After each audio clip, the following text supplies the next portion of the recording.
menciptakan Nabi Adam. Malaikat kan protes.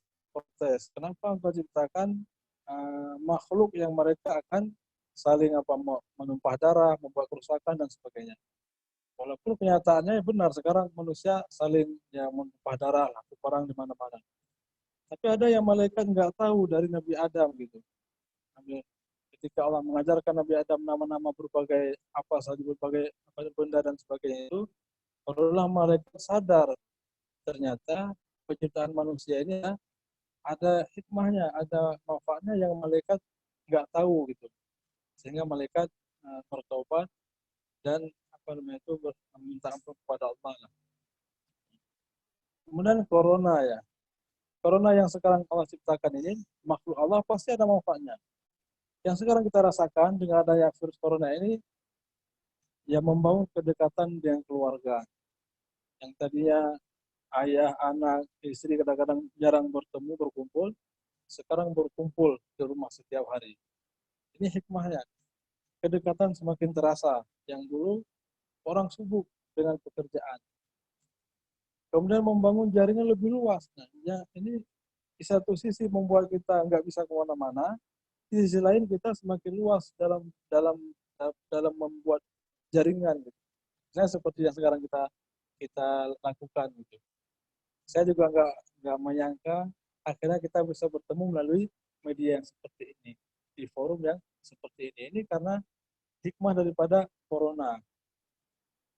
Kalau kita kebetulan kan kami mengurus masjid gitu. Setiap Ramadan itu pasti kultum lah di mana gitu. Sekarang nggak kultum di mana-mana, nggak lagi di mimbar gitu. Pengurusnya itu minta minta direkam gitu, direkam di share ke jamaah. Ini kan apa namanya itu jadi paham kita jadi belajar teknologi dengan adanya corona ini. Kemudian menjaga kebersihan, saling tolong menolong. Ini terasa sekali apalagi di daerah-daerah yang wabahnya banyak ya, yang daerah yang merah ya. Seperti di daerah kami tinggal ini termasuk daerah yang rawan itu. Nah, itu akhirnya orang sekarang itu kalau dulu kan misalnya bulan puasa membagikan makanan buka puasa, nasi box, kue dan sebagainya. Sekarang enggak. Sekarang mereka beli beras, beli sembako dibagikan ke orang-orang. Nah, ini rasa saling tolong itu semakin tinggi. Kemudian di sisi lain orang jadi banyak berdoa, banyak beristighfar. Makanya itu istilahnya itu jangankan corona ya. Allah ciptakan iblis saja itu manfaatnya ada. Gitu. Dengan adanya iblis kita jadi paham taubat, paham istighfar. Kalau misalnya nggak ada iblis kita nggak akan kenal namanya taubat atau istighfar. Kenalnya salat, ngaji, sedekah dan sebagainya. Itu hikmah. Jadi yang pertama sikap kita orang mukmin, apapun yang Allah ciptakan itu pasti ada hikmahnya. Jangan sampai muncul suudzon kita dari ciptaan Allah. Kalau nanti terungkap misalnya secara medis, secara ke depannya itu pasti akan lebih banyak lagi gitu. Banyak lagi hikmahnya akan terbongkar. Dan orang-orang ahli-ahli ini berasumsi ya, walaupun corona ini selesai misalnya itu, maka pola hidup yang terbentuk sekarang ini semenjak virus ini akan akan bertahan gitu. Bukan berarti kalau kita udah nggak corona kita nggak pakai Zoom lagi, nggak. Pasti akan ini berlanjut.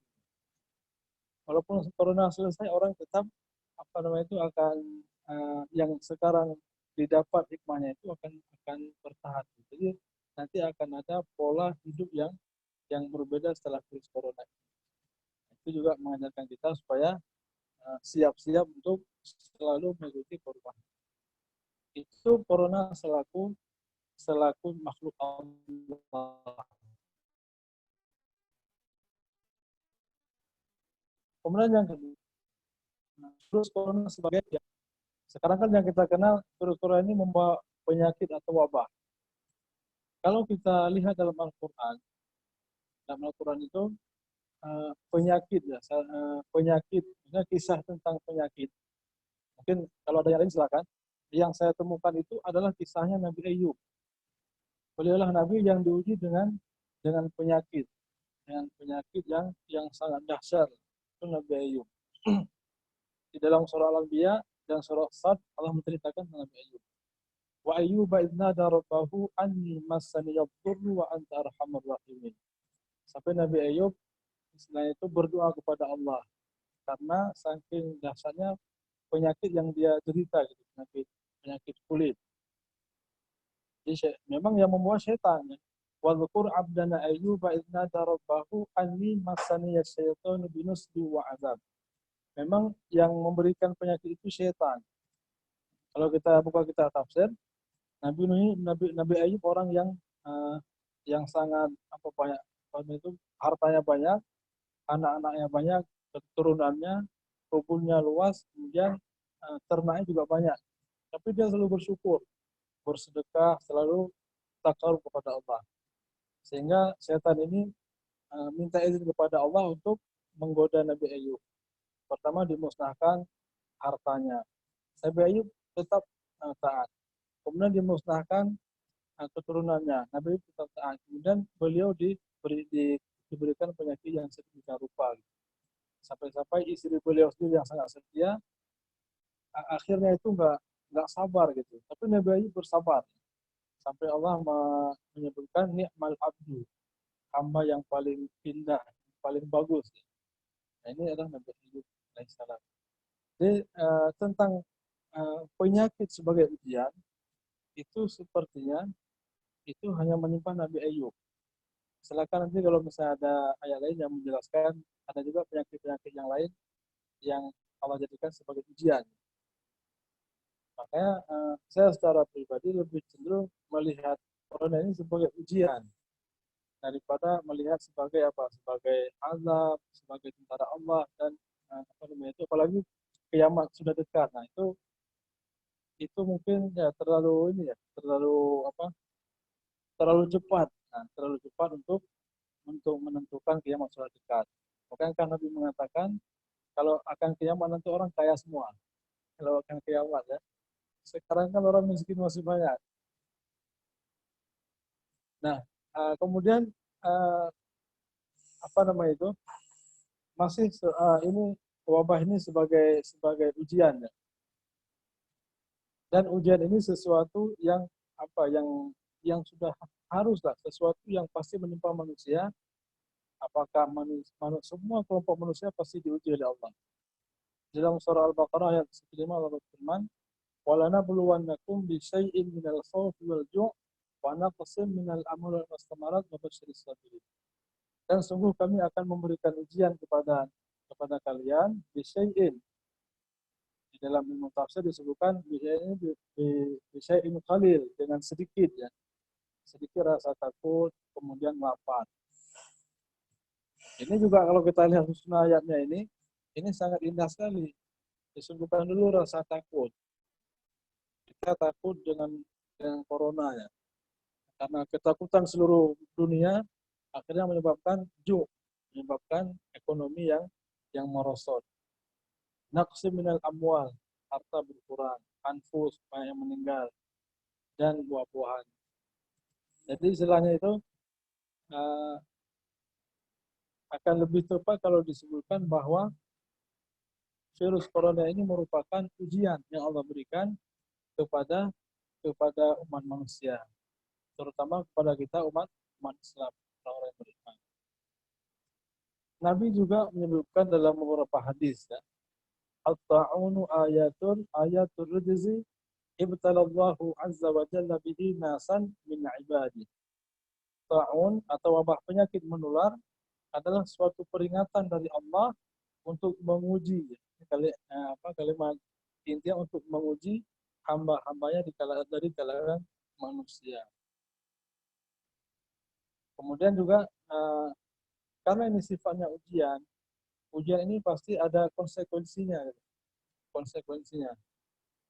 Yaitu untuk meningkatkan kualitas, untuk menaikkan derajat, untuk menghapus dosa, itu sudah kita ketahui lah tujuan daripada ujian yang Allah berikan kepada manusia.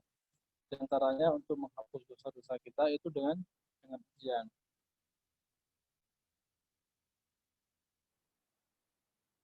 Dan orang yang terkena virus corona ini tidak ada yang yang sia-sia. Tidak ada yang, kalau misalnya ada orang yang sampai terpapar ya virus corona, dia itu nggak sia-sia dan nggak mati konyol. Kalau masih sakit dia diampuni dosa-dosanya. Kalau sampai meninggal dia menjadi syahid.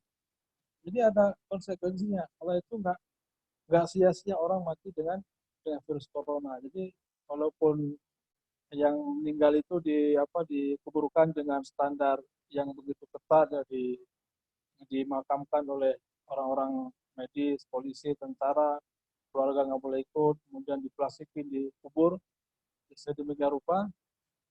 Memang kelihatannya menyedihkan, tetapi sebenarnya itu suatu kemuliaan karena mendapatkan kehormatan mati syahid. Mati syahid kan bukan cuma dalam perang kan, sebagaimana Rasul mengatakan, asyhada'u khamsun, ada 5 orang yang mati syahid. Al-mabtul, orang yang meninggal karena itu sakit perut, kemudian matun, orang yang kena penyakit, kemudian al-harid, orang tenggelam, kemudian orang yang tertimpa reruntuhan, dan orang yang mati di jalan Allah. Jadi ujian ini itu memberikan banyak hikmah. Kalau tadi hikmah bagi orang yang hidup, apa yang tadi disebutkan, orang-orang yang terkena pun ataupun yang sampai meninggal pun mendapatkan banyak hikmah dari corona ini.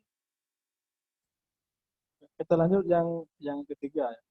Apakah ada obatnya? Kita lihat dari sisi Al-Quran dan hadis ya. Kalau perkiraan itu sudah banyak sih orang medis sudah mulai berlomba-lomba membuat vaksinnya. Kemudian juga pemerintah juga mulai memperkirakan kira-kira kapan akan berakhir. Kira-kira adakah obat buat ataupun vaksin buat corona ini? Kalau kita lihat dalam surah Asy-Syu'ara ayat 80, Allah berfirman, "Wa idza maridtu fahuwa yashfin." Dan seandainya aku sakit, maka Allah yang menyembuhkan. Ini perkataan Nabi Ibrahim. Jadi ini menunjukkan bahwa sebenarnya itu semua penyakit itu ada obatnya. Kecuali Nabi mengatakan pikun, itu nggak ada obatnya. Inna Allah Ta'ala anzala da'a wa dawa'a. Allah menurunkan penyakit dan juga penawarnya obatnya. Wa ja'ala lakum wa ja'ala likulli da'in dawa'an. Dan Allah menjadikan bagi setiap penyakit itu obatnya. Fatadawu, maka berobatlah. Wala tadawu bil haram, tapi jangan berobat dengan obat-obat yang haram. Ini menunjukkan cepat atau lambat ini akan ditemukan obatnya. Ini janji Allah dan Rasulullah. Cuman kita nggak tahu kapan. Kadang-kadang kapannya itu di sini berlaku hukum sabab akibat. Sejauh mana kesungguhan manusia dan kedisiplinan manusia. Itu kita nggak bisa menentukan. Maka Nabi dulu ketika Nabi mengatakan kepada sahabat, nanti Persia akan ditaklukkan. Dan Nabi ditaklukkan kapan? Ketika masa Abu Umar bin Khattab. Nabi mengatakan Konstantinopel akan ditaklukkan. Itu kan kata Nabi itu ditaklukkannya kan kapan? Ketika masa Turki Utsmani kan berapa ratus tahun setelahnya. Jadi hal semacam ini walaupun Nabi menjamin obatnya ada, waktunya itu kita tidak bisa memastikan. Tapi yakin Allah akan memberikan setiap penyakit itu ada obatnya. Maka dalam hal ini tugas kita adalah mengikuti arahan dari pakar kesehatan atau pemerintah. Kalau masyarakat disiplin, insya Allah akan semakin cepat. Kadang-kadang saya juga agak kalau melihat berita di Aceh itu luar biasa. Di masjid ramai ya, nggak seperti di sini gitu. Di sini masih sepi. Ada PSBB ya, PSSB dari pemerintah sudah ada himbauan tidak keluar rumah. Kelurahan juga keliling ngirim surat, ngirim WA sekarang. Nanti kalau malam ada polisi lewat, satpol pp lewat, melihat supaya jangan ada kerumunan. Kalaupun kita salat pun itu kalau di masjid sembunyi-sembunyi, lampu dimatikan. Kalau di Aceh ya seperti tahun-tahun yang lalu gitu, begitu ramai orang di masjidnya. Semoga saja tidak terjadi apa-apa ya.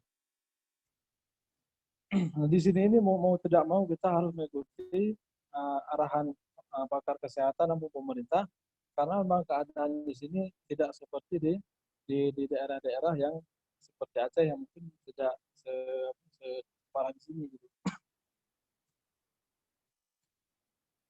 Nah, kemudian ada langkah-langkah lainnya. Ini yang menunjukkan apa namanya, ijaz ya, di antara kemujizatan hadis. Apa yang hari ini terjadi, ternyata Islam itu sudah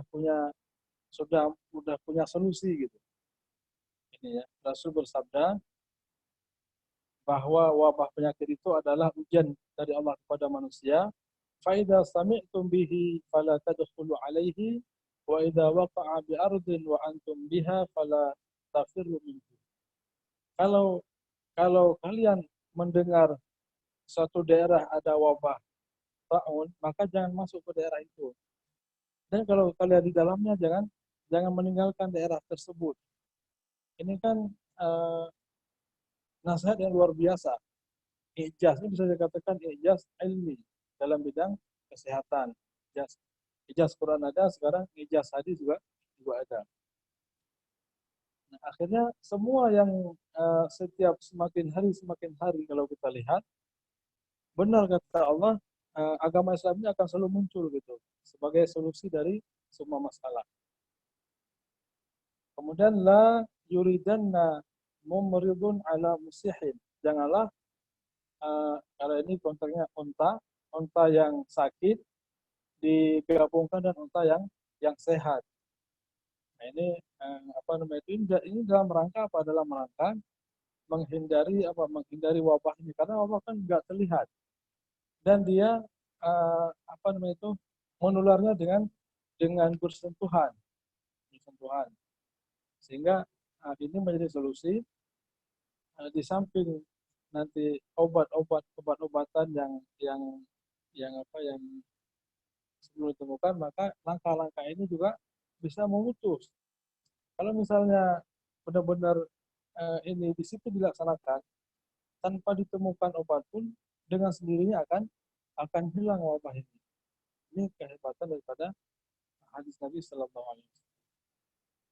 Kemudian ada satu lagi hadis dari Imam Bukhari, beliau bersabda dalam kitab At-Tib dalam Sahih Bukhari, babul juzam, bab tentang penyakit menular, yang artinya firra minal majlum firaraka minal asad. Larilah kalian dari penyakit menular seperti larinya kalian dari harimau. Ini ada kisah tentang Ibnu Abbas menyuruh salat sahabat di rumah, Nabi menyuruh sahabat yang salat di rumah ketika banjir. Kemudian ini kisah kisahnya Umar yang pergi ke negeri Syam tapi tidak jadi pergi karena ada wabah di situ. Kemudian selanjutnya, kapan wabah ini berakhir? Ini kan juga itu jadi pertanyaan itu. Kalau pakar sudah memprediksi, ada yang bilang bulan Mei, bulan Juni, akhir tahun dan sebagainya. Di dalam ini kalau kita dari hadis ya, hadis ini dari Imam Ahmad, ini sudah sangat populer hadisnya. Jika satu bintang telah terbit di pagi, maka itu artinya penyakit akan pergi. Jika bintang itu telah terbit, maka hilanglah penyakit dari setiap negeri. Ini dijelaskan di dalam Fathul Bari bahwa maksudnya itu ketika bintang itu yang disebut-sebut di media bintang Soraya itu pertanda datangnya musim panas. Musim panas bahwa dengan datang musim panas bisa menghilangkan penyakit. Ini juga ijaz hadis, ijaz ilmi ya. Jadi ijaz hadis dalam bidang sains ataupun kedokteran. Tapi hal seperti ini perlu pembuktian. Misalnya contohnya apabila lalat masuk ke dalam gelas air, maka celuplah dia karena yang satu menjadi penyakit, satu menjadi penawarnya. Akan dibuktikan secara medis dan benar gitu. Kemudian misalnya barang siapa yang makan 7 kurma ajwa, pagi hari dia akan selamat dari racun. Dan diteliti benar, itu akan meningkatkan imunitas. Hal seperti ini juga juga apa perlu perlu dibuktikan secara sains. Ini tugas daripada kita, ini tugas daripada dosen-dosen hadis, mahasiswa hadis. Nah, ini hal seperti ini harus bisa dibuktikan sehingga ijaz ilmi dari hadis itu akan terlihat lagi gitu. Dan yang perlu diperhatikan di sini adalah seperti Nabi mengatakan misalnya itu minumlah uh, susu onta dan kencingnya dan kencing onta. Nah, akhirnya ketika diteliti ternyata memang ada manfaat bagi kesehatan. Tapi harus melewati apa? Melewati penelitian ya. Kalau dalam mazhab Syafi'i kan tidak boleh minum kencing walaupun dari hewan yang boleh dimakan dagingnya. Tapi kalau mazhab Ahmad boleh, maka hewan yang makulatul lahmi yang dimakan dagingnya, kencingnya juga halal. Tapi kalau mazhab Syafi'i nggak boleh kecuali sudah diteliti itu bisa bermanfaat untuk kesehatan. Itu ijaz ilmi. Termasuk ini apa pengaruh apa dari bintang tersebut musim panas bagi kesehatan. Sekarang saja kan orang banyak berjemur, orang berjemur. Mungkin kalau di Aceh mungkin nggak terlalu terlihat ya. Tapi kalau di sini itu orang di kantor-kantor kan ada beberapa kantor masih boleh ya boleh buka gitu. Ketika jam-jam 9 itu mereka di luar kantor semua pada berjemur. Gitu. Manfaat panas itu bagi kesehatan. Berarti hadis ini sebenarnya itu nggak bertentangan dengan medis gitu. Tinggal perlu mungkin diteliti lagi, dibuat satu penelitian apa zat-zat yang kemudian bermanfaat buat kesehatan. Kemudian yang kedua, uh, kalau apa namanya itu musim panas ini menjadi salah satu komponen untuk menyembuhkan, maka dia harus dipandang seperti alat-alat kesehatan yang lain juga. Misalnya begini, madu menyembuhkan dan jelas syifaun. Madu ini obat, bahkan disebutkan dalam Al-Qur'an, madu ya. Tetapi kalau misalnya kita misalnya itu sakit. Kemudian minum madu, kan belum tentu langsung sembuh ketika kita minum. Nah, itu harus dipahami seperti itu juga. Walaupun Rasul mengatakan, karena nanti ketika terbit bintang tersebut diperkirakan bulan Juni, nah itu akan menjadi salah satu obat yang bisa menyembuhkan. Tapi dia juga semua berproses. Bukan berarti langsung tiba-tiba hilang. Itu juga butuh proses. Proses mungkin butuh waktu, ya butuh tahapan. Itu sama dengan kita minum madu, kita minum obat, dan lain sebagainya. Harus dipahami seperti itu. Karena kalau nggak kita pahami seperti itu, lama-lama orang akan meremehkan hadis. Seakan-akan hadis ini membawa berita bohong. Maka harus pertama pendekatan secara sains, yang kedua bagaimana dipahami itu sebagai bagian dari proses untuk yang bisa menyembuhkan. Kemudian kita lihat di dalam Al-Quran ini kita lihat dari sisi aspek spiritual. Kapan bisa hilang wabah ini? Musibah lah. Di dalam surah As-Saffat ayat 143 dan 144, ini Allah mengisahkan kisah Nabi Yunus yang ditelan di dalam ikan, di dalam perut ikan hiu. Karena beliau meninggalkan kaumnya akan diazab, beliau pergi meninggalkan kaumnya, harapannya beliau berpikir beliau akan selamat. Fadhanna an la naqdir alaih. Nabi Yunus itu ketika pergi itu merasa beliau akan selamat, beliau tidak akan mendapat kesulitan. Jadi ternyata ketika beliau naik kapal, kapalnya menjadi tidak stabil lah, jadi kelebihan muatan. Mau nggak mau harus ada yang dilempar ke laut demi kemaslahatan orang yang banyak. Akhirnya Nabi Yunus dilempar ke laut. Namanya di laut kan banyak hewan-hewan buas. Beliau dilempar ke laut langsung ditangkap oleh ikan hiu. Ikan hiu. Di sana berapa lama lamanya itu kalau kita lihat tafsir itu berbeda-beda. Ada yang bilang 3 hari. Tapi jangan 3 hari, sehari aja di laut, atau di dalam mulut ikan lagi. Itu belum tentu orang bisa selamat. Ada yang mengatakan 16 hari, ada yang mengatakan 40 hari. Kemudian Allah menjelaskan, laula annahu kana minal musabbihin. Kalau Yunus ini bukan seorang hamba yang bertasbih, yang banyak tasbih, yang banyak zikir, lala bisa fi batnihi ila yaumin ba'tsur. Maka apa namanya itu? Nabi Yunus akan tinggal di perut ikan ini sampai hari kiamat. Waktu yang lama. Jadi ini yang menjadi, kalau kita kaitkan dengan musibah corona ini, nah ini juga harus menjadi perhatian. Jangan cuma mencari solusi obat-obatan, tapi spiritualnya nggak pernah diisi ini. Ini apa namanya itu? Kalau misalnya orang mau bertobat, mau kembali kepada Allah, nah ini akan mempercepat. Karena pada hakikatnya yang kita kan sudah yakin yang memberikan obat itu Allah. Memberikan obat adalah Allah Subhanahu wa taala. Nah, Allah memberikannya kapan? Terserah Allah. Tetapi dengan adanya amal-amal saleh yang kita kerjakan, baik dengan doa, dengan tasbih, dengan salat, sedekah dan sebagainya, nah ini akan mempercepat solusi daripada masalah yang dihadapi. Ini. Kemudian yang terakhir,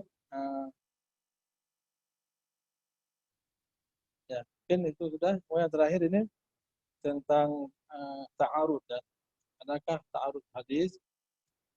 Ini tadi kan kita berbicara tentang menghindari dari penyakit, dari wabah dan sebagainya.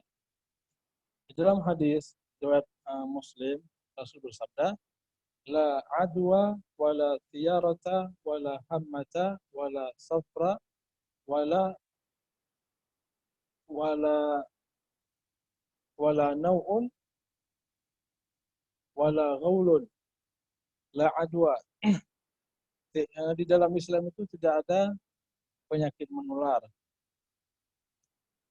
tidak ada kesialan, tidak ada burung hantu. Burung hantu itu, dulu itu ditafsirkan kalau burung hantu lewat pasti akan membawa suatu malapetaka. Dan tidak mengenal ramalan bintang, dan juga tidak mengenal apa namanya itu jin-jin yang membawa kesialan. Apakah ada ta'arud, pertentangan? Tadi kan kita disuruh pergi dari penyakit yang menular seperti kita lari dari singa. Tapi dalam di sini Rasul mengatakan tidak ada istilah penyakit yang menular, tidak ada kesialan. Apakah ini ada ta'arud, pertentangan? Kita tahu kalau misalnya satu hadis pertentangan, maka sama dengan taufik, begitu ya, dikompromikan. Kelihatannya pertentangan, tetapi sebenarnya itu konteksnya yang berbeda. Maka hadis ini kalau kita buka ke dalam sarah-sarah itu, termasuk dalam sarah Imam An-Nawawi, sarahnya Sahih Muslim, itu beliau menjelaskan bahwa apa namanya itu, yang dimaksud oleh la adwa ini, dulu pada masa jahiliyah, mereka itu meyakini bahwa penyakit itu menular dengan sendirinya. Menular dengan sendirinya. Jadi bukan, kalau kita tetap meyakini itu menular, tetapi dengan kehendak Allah Subhanahu wa taala. Bedanya di situ. Dan juga tidak ada sial. Sial itu misalnya begini, kan orang mengatakan ini hari, misalnya hari tertentu hari yang sial, misalnya itu hari Rabu hari yang sial misalnya itu. Bulan Safar bulan yang sial. Nah, ini Islam tidak mengenal namanya kesialan, tidak mengenal. Akan tetapi apa namanya itu, kita disuruh bertawakal. Jadi nggak bertentangan sebenarnya itu, nggak bertentangan antara hadis ini dengan tadi tentang perintah kita meninggalkan menjauh dari virus ataupun melakukan pengobatan dalam rangka. Allah alam, mungkin yang bisa saya sampaikan. beberapa subtema berkaitan dengan virus corona di dalam Al-Quran. Memang nggak ada virus corona nggak ada dalam Al-Quran, tetapi kita kan bisa melihat apa itu munasabah ya, keterkaitan satu konteks dengan yang lain, sehingga kita bisa melihat ternyata ada sisi kesamaan lah. Baik, mungkin seperti itu dari saya. Saya kembalikan kepada moderator, barangkali ada yang mau ditanggapi atau ditambahkan. Terima kasih. Baik, jazakumullah khair Ustaz Iskandar. Sebelum kita masuk ke sesi pertanyaan, izinkan saya menyampaikan beberapa poin yang disampaikan. Sebab dari detik terakhir materi pun ada yang baru masuk ini Ustaz ya. Dan peserta sekarang itu mencapai 52 partisipan dan dari berbagai daerah ya. Dari materi sedikit rangkuman ya, bahwa Allah tidak menciptakan sesuatu pun yang sia-sia ya. Ma khalaqta hadza batila faqina adzabannar. Ya, hanya saja manusia perlu merenunginya sehingga menemukan hikmahnya. Maka termasuk bahkan iblis sekalipun tadi disampaikan ya, Allah ciptakan berikut dengan manfaatnya. Paling tidak melahirkan sikap taubat bagi hamba-hamba Allah. Maka demikian juga ya, terlebih-lebih yang namanya pandemi ini. Ya, tentu ada hikmahnya, hanya saja manusia perlu merenunginya. Khususnya dari segi medis, tentunya manusia perlu merenungi tentang COVID-19 ini ya, melalui ilmu pengetahuan alam barangkali.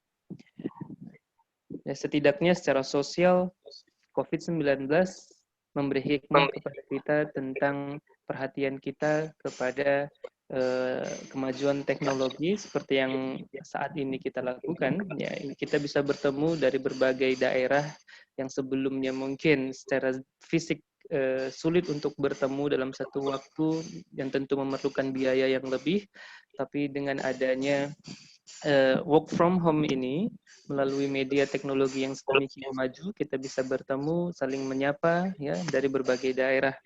Silaturahim akhirnya terbangun. Nah, hikmah secara sosial demikian. Kemudian pola hidup bersih dan sehat ya tadi disampaikan, tentu ini akan terus berlanjut ya. Kemarin bagi yang mau diangkat pegawai saja itu 1 bulan harus harus diklat untuk menghabituasi nilai-nilai kepegawaian bagi ini ya, pegawai negeri di Indonesia. Nah, ini kita COVID-19 ini sudah lebih dari 1 bulan ya. Secara tidak sadar kita terhabituasi, terbiasakan pola-pola hidup sehat seperti mencuci tangan ya, kemudian ya, menggunakan masker jika sakit, ya batuk, flu dan lain sebagainya. Dan bentuk-bentuk pola hidup bersih dan sehat PHBS itu ada di dalam kajian ilmu kesehatan. Bahkan sebelumnya tadi disampaikan ternyata PHBS itu sudah terlebih dahulu dicontohkan oleh Rasulullah SAW yang hari ini kita nikmati di dalam hadisnya. Nah, dan insya Allah ada obatnya. Nah, ini terakhir karena sesuai dengan hadis Nabi di riwayat Abu Dawud tadi ya sebutkan innallaha ta'ala anzalad dawa wad dawa, sesungguhnya Allah itu menurunkan obat berikut dengan penawarnya, menurunkan penyakit berikut dengan penawarnya, menurunkan penyakit berikut dengan obatnya. Walikulli da'in dawaan, dan setiap penyakit itu ada obatnya, dan itu hadis diberitakan oleh hadis. Barangkali kita hanya tinggal menunggu, memang butuh waktu tadi disampaikan ya, bukan berarti hadisnya yang bertentangan dengan realitas sekarang, tapi hadis itu mungkin akan menemukan kebenarannya seiring dengan berjalannya waktu, seiring dengan Allah berikan ilmunya kepada kita melalui para tenaga-tenaga medis yang hari ini sedang berjibaku mencari obat dari COVID-19 ini. Dan terakhir disampaikan tadi secara medis kita terus berikhtiar untuk mencari obatnya, tapi jangan lupakan spiritualitas kita ya. tadi dicontohkan Nabi Yunus alaihissalam ya, dengan mengingat kepada Allah, dengan berzikir, akhirnya keluar dari perut ikan. Ya, subhanaka inni kuntu minadh dhalimin. Demikian zikir Nabi Yunus selama di dalam perut ikan, sehingga Allah mengeluarkannya dari ujian tersebut.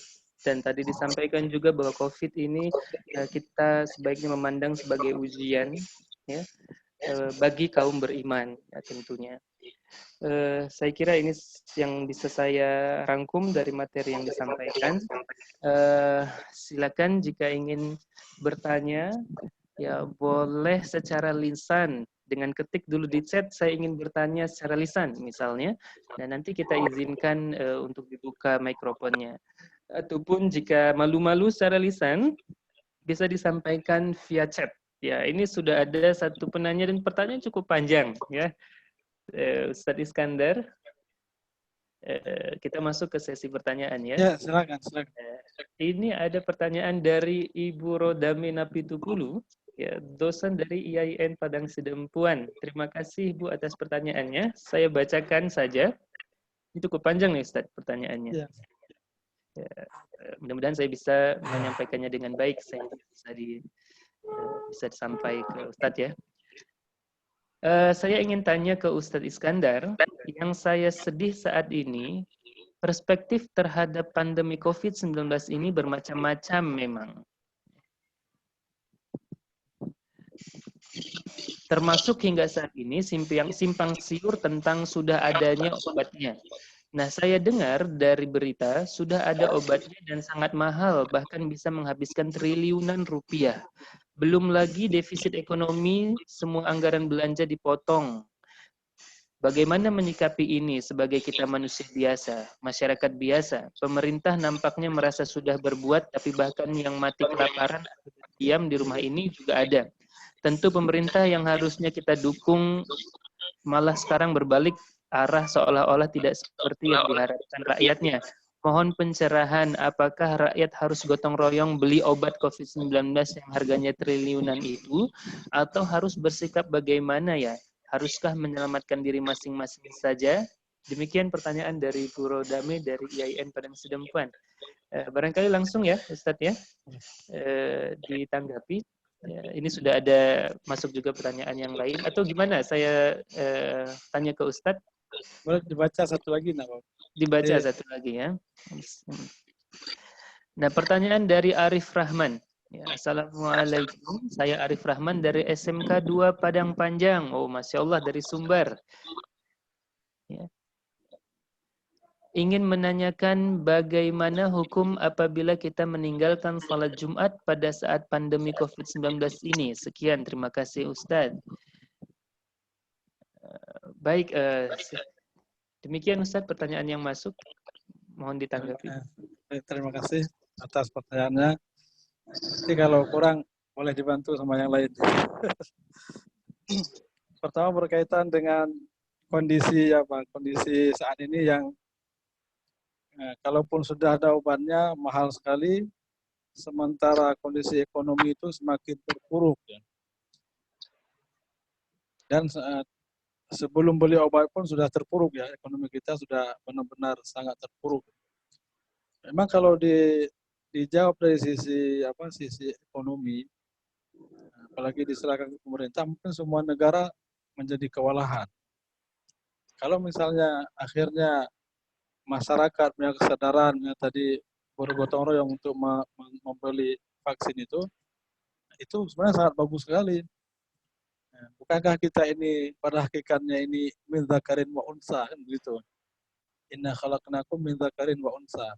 Nah, satu nenek moyang lah kita. Tapi mungkinkah itu bisa tercapai gitu? Saya sendiri pesimis karena apa? Jangankan sampai ke masyarakat, di tingkat ya pimpinan kita aja seakan-akan mereka tidak kompak gitu. Cuma kalau kita lihat dari sisi agama ya, apa sikap kita secara individu. Tadi sudah disebut di awal, ada keterkaitan antara ketakutan dan ekonomi, musibah dan ekonomi. minal khauf wal ju'. Di dalam surah Quraisy Allah berfirman, alladzi at'amahum min ju' wa min khauf. Itu memang ada keterkaitan. Setiap ada musibah, ada wabah pasti pengaruh ke ekonomi. Nah, memang dalam hal ini ya, bagi kita individu ini memang nggak ada solusi lain kecuali bersabar. Nggak ada solusi lain kecuali bersabar. Makanya di dalam Al-Quran itu tentang kesabaran itu di dalam surah Al-Baqarah 177 itu Allah berfirman, orang-orang ciri orang bertakwa ya.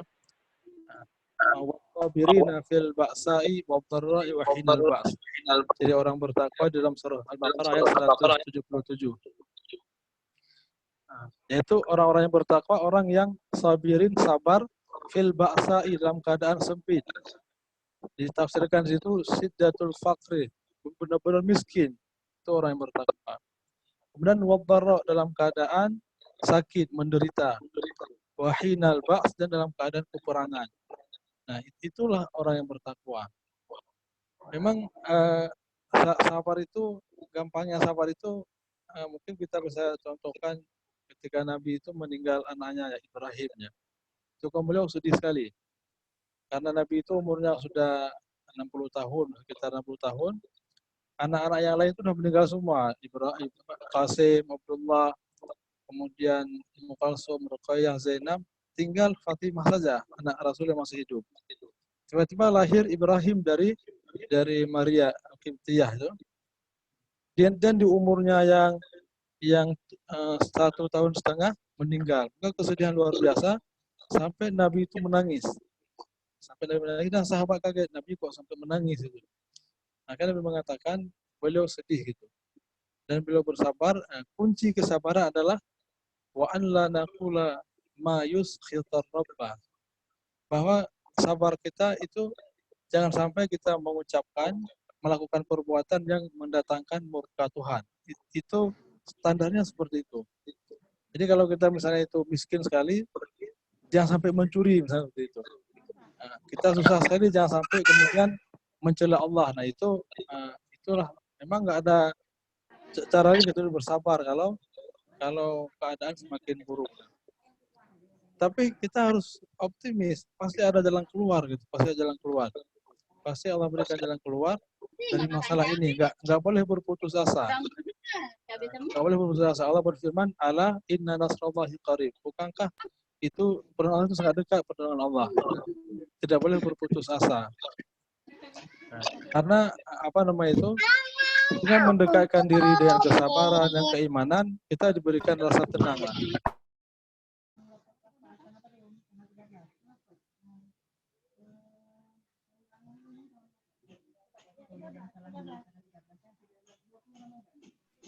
Yang pertama. Kemudian yang kedua, tentang salat Jumat tadi, kalau meninggalkan salat Jumat karena pandemi ini, mungkin ulama-ulama sudah memberikan fatwa. Nah, itu tidak apa-apa, namanya rukhsah kan? Rukhsah karena kondisi dalam keadaan terpaksa. Itu rukhsah. Rukhsah bagi umat Islam ketika kondisi begini, meninggalkan sampai 3 kali atau lebih itu tidak sampai menyebabkan orang ini murtad atau ya berdosa lah karena rukhsah. Insyaallah seperti itu. Mungkin itu sudah banyak yang bahas. Jadi dalam hal ini ya kita ikut saja kata ulama-ulama kita bahwa memang tidak apa-apa meninggalkan salat Jumat karena kondisi pandemi seperti ini. Mungkin itu jawaban dari saya.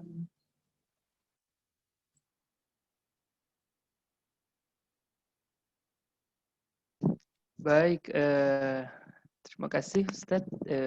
Ibu Rodami tadi sudah dijawab oleh Ustadz. Yang intinya adalah bersabar, ya. Ya tapi ini Bu Rodami ada memberi tanggapan lagi ini yang bertanya. Ya. Berarti kita harus melihat ini secara positif ya Ustadz. Saya melihat sudah banyak yang tidak sabar dan mulai berani keluar rumah tanpa memikirkan dampak penyebaran wabah itu. Mohon maaf Ustadz, berat sekali rasanya bersabar dalam kesulitan memang ya. Harus yakin pada kesulitan ada kemudahan ya. Demikian Ustadz tanggapan beliau. Insyaallah. Maka kalau sabar ini kan diulang-ulang berkali-kali. Makanya nanti ketika di surga itu, dalam surah Ar-Ra'd Allah sebutkan, ketika orang masuk surga, malaikat menyambut salah satu ucapannya itu, Salamun alaikum bima sabartum. Keselamatan atas kalian karena kesabaran. Di dunia ini penuh dengan ya kesempitan, kesulitan lah. Ya, barangkali itu. Baik, sekarang Ustaz, tadi juga sudah dijawab ya pertanyaan mengenai rukhsah atau keringanan gugurnya sholat Jumat di tengah kondisi yang darurat. Ya. Ini ada pertanyaan dari Kasma. Assalamualaikum warahmatullahi wabarakatuh. Nama saya Kasmayani, mahasiswi IAIN Langsa, jurusan Ilmu Hadis. Saya ingin bertanya Ustadz, apakah soal distancing yang dilakukan pada masa Nabi dengan yang sekarang ini sudah semua sesuai dengan hadis dan anjuran Nabi Ustadz? Demikian Ustadz pertanyaannya. Ya, kalau pada masa Rasulullah, ini teman cari apa kisah yang nyata sampai kepada kita itu pada masa Umar bin Khattab ya. Kalau pada masa Rasulullah sepertinya saya belum tahu ya. Yang saya belum tahu apakah ada wabah pada masa Rasulullah ya. Maksudnya di Madinah atau di Mekahnya itu saya belum tahu. Sepertinya nggak ada, sepertinya tidak ada. Kita baca dalam sejarah itu tidak terjadi wabah di Mekah atau Madinah, tidak terjadi. Tapi di daerah lain itu bisa jadi ada. Dari hadis Nabi tadi itu, kalau kalian mendengar tahun di satu tempat, jangan masuk ke sana dan jangan keluar. Cuman jaga jarak yang seperti di sekarang dipraktekkan oleh negara kita, misalnya itu nggak boleh berdekatan, kemudian juga pakai masker itu, ya Allah alam, saya tidak tahu sejauh mana informasinya, tetapi memang orang-orang itu disuruh pergi gitu, disuruh benar-benar menjauh, bahkan disuruh ke gunung-gunung agar mereka itu berpencar agar selamat dari wabah ini gitu. Ya, artinya itu kan kebijakan dengan setiap pemerintah ya masing-masing. Mungkin kondisi sekarang, nah kita mau ke gunung nggak, kemana gunungnya kan? Mungkin di rumah lebih aman gitu. Nah, jadi walaupun konteksnya tidak persis sama, tapi semangatnya sama gitu. Kan hukum itu kan berjalan sesuai dengan ilahnya gitu. Dan ini juga sudah sesuai dengan aturan kesehatan, bagaimana menjaga jarak, dan sebagainya kan sudah ada standarnya gitu. Kita tinggal mengikuti saja. Dulu pada masa Gunung Sinai itu kan sampai 40 hari disuruh karantina ketika terjadi wabah. Mungkin seperti itu. Jadi sesuai tidak sesuai itu menyesuaikan dengan kondisi yang di suatu tempat. Menyesuaikan tidak harus sama seperti yang dikerjakan pada masa sebelumnya.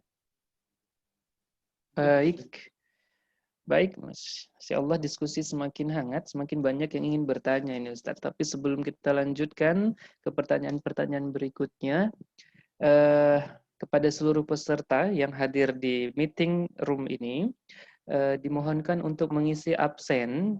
Tadi sudah dikirim oleh host Prodi IAIN Langsa, tapi coba dimohonkan kembali ke host Prodi IAIN Langsa untuk mengirim ulang di kolom chat ya link untuk absen yang nanti fungsinya untuk pengiriman e-sertifikat yang akan disiapkan oleh panitia. Ya, bagi peserta sekali lagi bisa scroll chatnya di atas ada link untuk absen. Nah, dihimbau untuk mengisi absen di link yang sudah dibagikan untuk kebutuhan atau untuk keperluan pengiriman e-sertifikat. Baik, tadi ada peserta Rangga ingin bertanya, ya, Rangga Irawan, ya, Rangga Irawan ingin bertanya via audio barangkali ya. Rangga Irawan ini saya persilahkan untuk bertanya. Mikrofon sudah diaktifkan, silakan.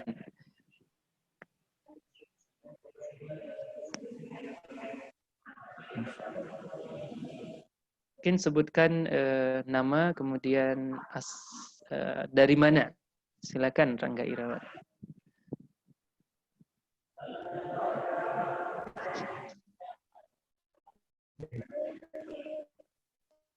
Ya, silakan. Saudara Rangga Irawan. Bisa langsung disampaikan pertanyaannya?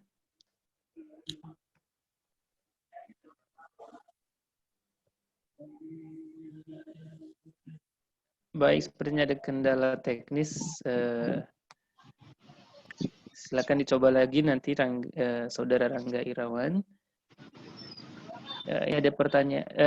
Tapi sebelum barangkali ini 2 pertanyaan terakhir Ustadz ya, karena waktu kita sudah menunjuk pukul 11.30. Ini ada pertanyaan dari Arif Rahman.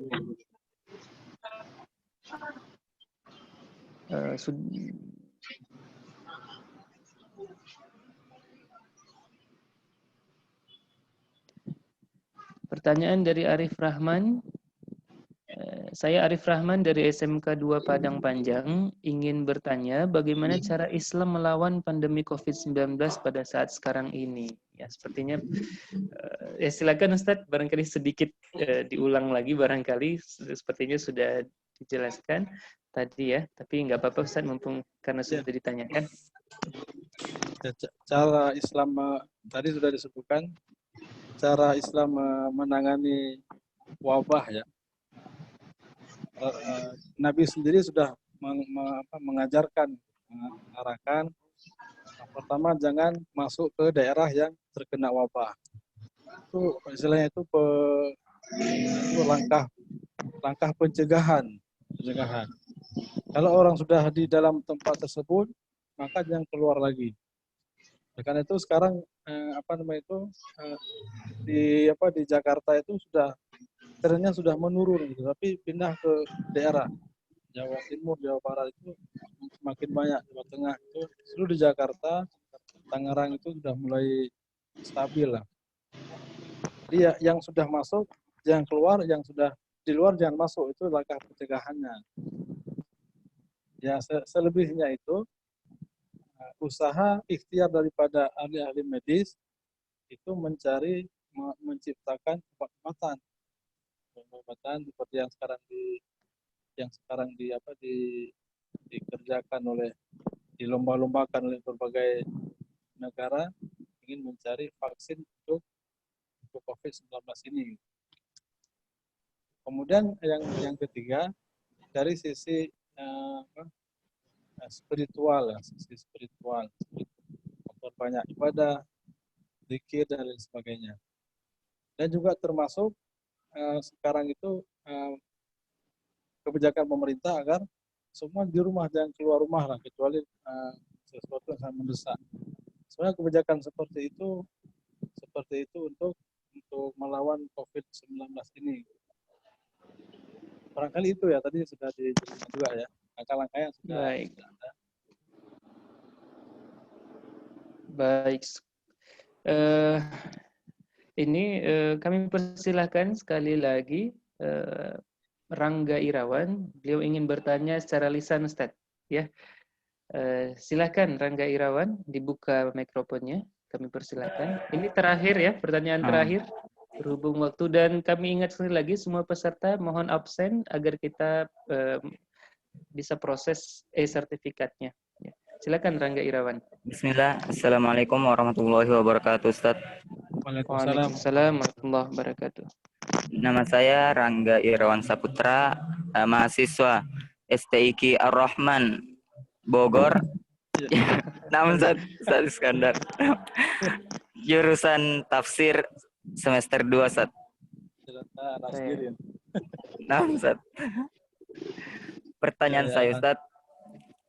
Nah, Ustaz, pertanyaan saya, bagaimana dengan orang mukmin yang terinfeksi wabah atau taun ini, Ustaz? Ketika dia berada di luar rumah, baik ketika di dalam perjalanan, di pasar, atau ketika menunaikan sholat berjamaah di masjid, apakah berlaku pahala mati syahid baginya, Ustaz? Jazakallah, Ustaz. Baik, Ya, langsung ya. Ustaz Iskandar. Ya. Mumpung Maka orang ini yang anak kita sendiri ya. Enggak, kalau dia sudah terbukti terkena terpapar ini ya positif lah. Tapi sudah terbukti ya.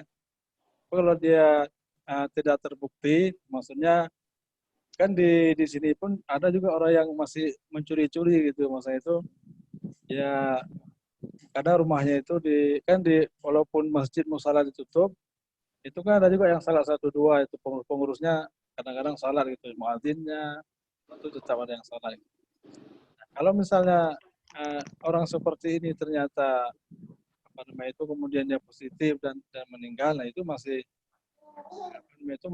bisa karena dia nggak tahu gitu, nggak sadar dirinya terkena virus ini gitu. Tapi kalau dia sudah tahu dan dia malah istilahnya itu sengaja melarikan diri kemudian memaksakan diri, nah ini orang ini nggak cuma di samping nggak dapat mati saya juga dia nggak membawa dosa gitu karena dia membahayakan orang lain, dan perbuatan dia seperti ini bisa menghilangkan sampai-sampai bisa membunuh orang lain, kan berbahaya sekali gitu. Jadi orang-orang seperti yang disebutkan orang mati syahid itu seperti Nabi katakan, dan orang yang terkena penyakit taun atau wabah kemudian dia bersabar ya, sampai meninggal dunia, maka dia syahid. Bersabar sampai dia meninggal dunia, dia syahid. Nah, orang ini udah nggak sabar istilahnya itu. Malah tadi kan sabar sudah dikatakan, orang sabar orang yang menjaga dirinya dari melakukan hal-hal yang mendatangkan kemurkaan Allah. Nah, ini dia kan sudah tahu membawa penyakit, kemudian membahayakan orang. Ini kan sudah melakukan hal-hal yang salah gitu.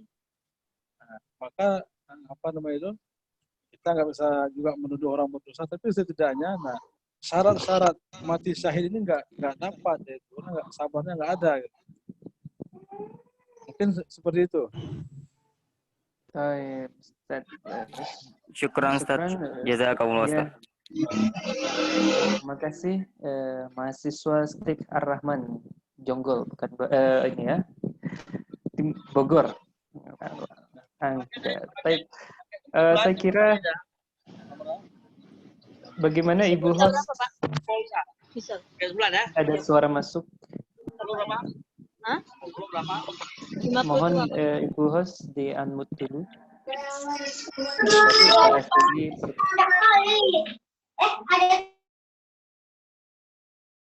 Ya, baik. Terima kasih Ibu host. Baik, sebagai kesimpulan, kalau diizinkan memberi kesimpulan oleh Ustadz, ya, ingat tadi bahwa COVID-19 ini bukan siapa-siapa. COVID-19 ini juga makhluk Allah, sehingga ketakutan kita itu tetap kepada Allah, bukan kepada COVID-19. Ya. Tadi disebutkan di dalam Al-Quran, tidak ada yang sia-sia dari ciptaan Allah. Dan apa bukti kalau semuanya ini termasuk COVID-19 adalah makhluk Allah? Ada nggak sih COVID-19 atau pandemi ini di Al-Quran maupun Sunnah? Tadi juga sedikit disinggung. Setidaknya di surah An-Nahl ayat 8 di bagian akhir, nanti antum semua bisa cek, ada firman Allah, ada kalimat Allah, wa yakhluqu ma la ta'lamun, dan dia Allah itu menciptakan apa yang tidak kamu ketahui. Surah Al-Ma'arij ayat 38-39 Allah pernah bersumpah, Allah bersumpah di dalam ayat itu, fala uqsimu bima tubsirun wa ma la tubsirun. Yes, aku bersumpah dengan apa yang kalian lihat, dengan apa yang bisa kalian lihat, dan apa yang tidak bisa kalian lihat. Nah, memang ketika kita baca tafsir, maka makna ma la tubsirun di sini kebanyakan para ulama, khususnya ulama tafsir klasik, itu akan menyebutkan bahwa mereka itu adalah jin, mereka itu adalah malaikat, ya, dan makhluk-makhluk gaib lainnya. Tapi hari ini kita tersadar berkat hadirnya COVID-19, ya, ada makhluk Allah yang secara physically sangat kecil, kita tidak tampak, ya, tapi sungguhnya itu ada dan Allah ciptakan. Bahkan Allah bersumpah dengan ma la tubsirun, apa yang kalian tidak dapat dijangkau oleh pandangan. Maka oleh itu yang diperintahkan, yang dianjurkan oleh pemerintah hari ini adalah physical distancing, ya. Jaga jarak fisik, namun bukan spiritual distancing, ya. Bukan kita semakin jauh dari Allah, semakin karena ketakutan kita, ya, atau karena ilmu yang teknologi yang kita miliki sehingga kita jumawa bisa menghadapi COVID-19 ini dengan pengetahuan yang kita miliki, ya. Tapi justru sebaliknya, kita semakin mendekatkan diri kepada Allah, memperbanyak zikir, ya. Bismillahilladzi la yadurru ma'asmihi syai'un fil ardi wala fis sama'. Ya. Kalau di Aceh, Ustaz, di sini zikir menghadapi COVID ini surah Al-Isra 81, wa qul ja'al haqqa wa zahaqal batil innal batila kana zahuqa. Ini menjadi amalan amalan tersendiri di Aceh, ya. Ya, silakan saja, yang penting apapun itu kita berharap hanya kepada Allah. Demikian barangkali. Terima kasih untuk segala pihak yang mendukung sehingga berjalannya diskusi ini dengan baik. Khususan li Ustadzina Ustadz Iskandar yang telah meluangkan waktunya untuk bergabung kepada kita, menyampaikan segala nasihat dan ilmunya. Syukron Ustadz, jazakumullah khair. Ya, mudah-mudahan bisa bertemu secara fisik, ya, setelah pandemi ini berakhir. Ya, ini jujur kami belum pernah ketemu nih hadirin sekalian, tapi hikmah, sekali lagi ini hikmah, ya, kita bisa berkenalan di meeting ini. Dan terkhusus lagi untuk semua partisipan, semua peserta dari berbagai daerah, mulai dari Samarinda, Sumatera Selatan, Jawa Tengah, Jawa Timur, dan tempat-tempat lain. Tadi ada dari Paya Bujuk Tunong, juga Bu Mutia Gandhi dari Padang Sidempuan, dan semua peserta yang ada di seluruh penjuru Indonesia. Terima kasih sudah berhadir, dan jangan lupa di absen untuk kebutuhan sertifikat, ya. Terima kasih untuk panitia, untuk ketua jurusan Prodi Ilmu Hadis, beserta seluruh dosen yang sudah mensupport. Padekan kita juga sangat mensupport kegiatan-kegiatan seperti ini. Mudah-mudahan inilah bentuk dari akademisi, ustadz, ustadzah, ilmuwan keagamaan, baik Al-Quran maupun hadis, dalam rangka membantu menghadapi virus COVID-19 ini dengan dengan kegiatan yang positif, dengan dakwah bil lisan maupun dengan bil hal. Demikian diskusi ini kita tutup dengan sama-sama membaca lafal hamdalah, alhamdulillahirabbil alamin. Subhanakallahumma bihamdika asyhadu an la ilaha illa anta astaghfiruka wa atubu ilaik. Dengan doa itu diskusi ini telah ditutup. Saya kembalikan ke host, barangkali ada keperluan administratif, ya. Terima kasih untuk Ustadz Muhammad Iskandar. Terima kasih buat sama-sama. Terima kasih. Tadi di sini ada beberapa temannya Ustadz Iskandar. Ada Dr. Andri Nurwana, Dr. Sekarang ada Dr. Syarifah Rahmi yang kemarin kasih materi buat kita. Dan ada beberapa lah yang mereka emang saya yang hebohin ya buat datang kemari. Oke, sekarang sampai dengan saat ini untuk yang mengisi absen itu sudah 49. Sedangkan kita tadi terbagi ya, di 56. Jadi kalau masih ada yang belum, boleh mengisi absen dengan segera ya, karena kita akan langsung mengirimkan sertifikat insya Allah hari ini. Mungkin itu saja Bapak Moderator. Bisa kita pakai untuk diskusi hari ini. Gimana Bu Armai? Tadi saya udah closing. Ya, oh iya, Saya boleh izin tinggal. ya. Oh ya, silakan. Silakan. Salam. Terima kasih banyak Cuman teman-teman semua. kalau sudah Salam buat selesai. Kaprodinya. Oh ya. Dan Salam juga Assalamualaikum dari Kaprodi warahmatullahi kami. wabarakatuh. Waalaikumsalam warahmatullahi wabarakatuh. Ada anak bujangnya tuh, Abrar. Kenal betul ya Bu Armai ya. Kawan waktu S2 Bu Armai. Kawan dari SMA. Sampai Oh, dengan Masya Allah. Ya, ya, ya. Ini gimana kalau sudah selesai semua administratif, kita ending saja meetingnya. ya, terima kasih buat Makasih buat semua partisipan, buat para dosen khususnya di seluruh perguruan tinggi keagamaan Islam ya yang telah berhadir. Tadi banyak dokter ya Bu hostnya. ya beberapa dokter yang pernah ya pokoknya dokter-dokter keren lah itu yang tafsir yang Masya Allah. Terima kasih atas ketawaduannya sehingga mau bergabung dan mendengarkan diskusi ini. Salam dari kami, Prodi Ilmu Hadis IAIN Langsa. Kalau gitu saya izin juga Bu Armeningsi. ya kita pada ya. Kita Ya. tutup ya. Terima kasih buat Assalamualaikum warahmatullahi wabarakatuh. Waalaikumsalam warahmatullahi.